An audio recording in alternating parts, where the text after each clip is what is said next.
Today we are going to talk about how you can improve your night photography skills with pro tips. This is the third episode of a 3-part video series, and if you haven't watched the first and second episode, I suggest you go do that first before coming back to this. Links will be in the description. Let's do this!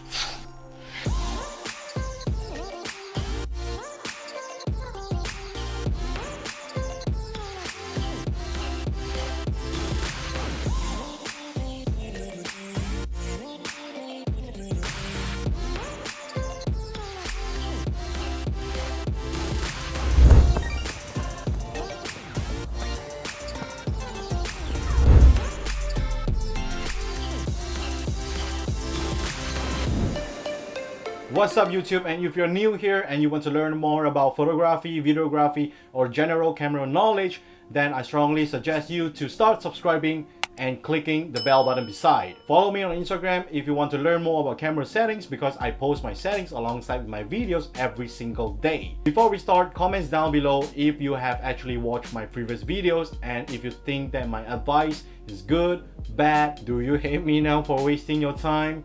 Let me know down below. I'm curious and I'm excited for you guys. So we have learned the tripod and the handheld method, but there are some things that will definitely help you to get even better. These are some of the tips that I've learned from my experiences of doing what I do. Number one tip would help you to stabilize your camera on handheld photography even more. One trick that I've learned is to hold your breath. I know it sounds silly, but it works for me. I've actually learned this trick from watching some movies about snipers in the past on how they would hold their breath while pulling the trigger. I guess how it works is when you're not breathing, you're actually not introducing any kind of involuntary actions from your body, like your chest or your body. So in that fraction of a second, your body is actually in a complete standstill. Just don't hold your breath too much or you'll pass out. Number two would be bringing in props. By props, I mean something like a mask, a subject. It could be a person or it could be an object or something, or some lights to lead up the background or the environment. For example, in this picture I have my friend standing in the alleyway and I was taking a picture of him. It's not that interesting, but look what happens when I start to introduce some lights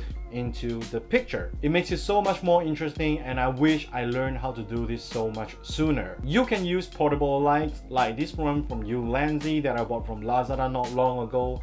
The battery lasts for hours and I'm just totally in love with this. I think it's around $20 US. I'll try to search it up on Amazon and I'll link it down below in the description. Number three is to make full use of reflections. Personally, I don't really go out after rain because in my part of the world, it's super humid and it's worse after rain. The moisture in the air is not really good for your camera, and I don't really like getting moisture on my body as well. But all the things aside, reflections are really awesome to capture. And do you know that you can create your own reflections?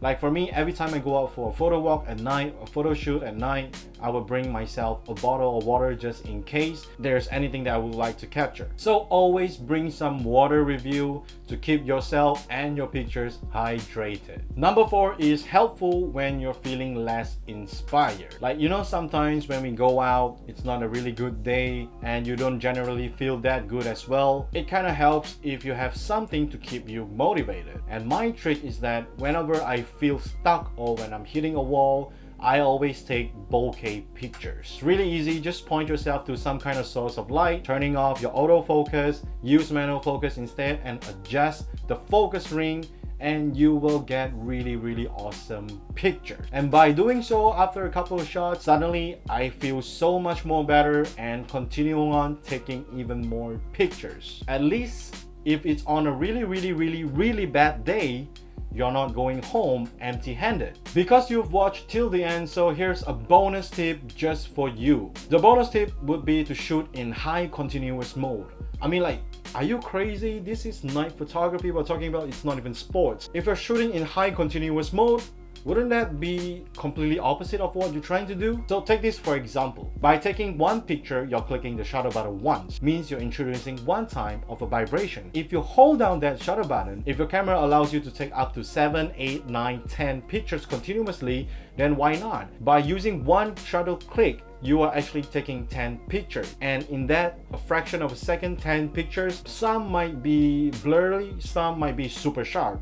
so you're taking your chances. Yes, it might create some kind of a storage problem for you, but you can always bring an extra SD card. But you can't always go back to that moment to capture that perfect picture that you wanted. But to do this, you have to judge the environment by yourself. If the environment is well lit, it's not really that dark, then try to keep your shutter speed below 100 of a second, and that way you can use this high continuous mode. I do this all the time and it turns out really good. These are all the pro tips I have for you guys, and this will also be the last episode on night photography tutorials. I really hope you guys learned something from it and you guys really enjoy watching from it, and I'm curious as well on what you have gained, or maybe you have lost your time, you hate me right now. Please don't hate me.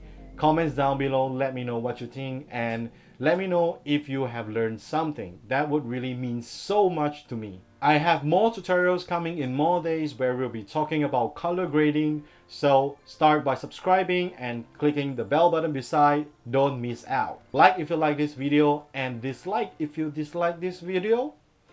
Anyway, thanks for watching. Until next time, bye.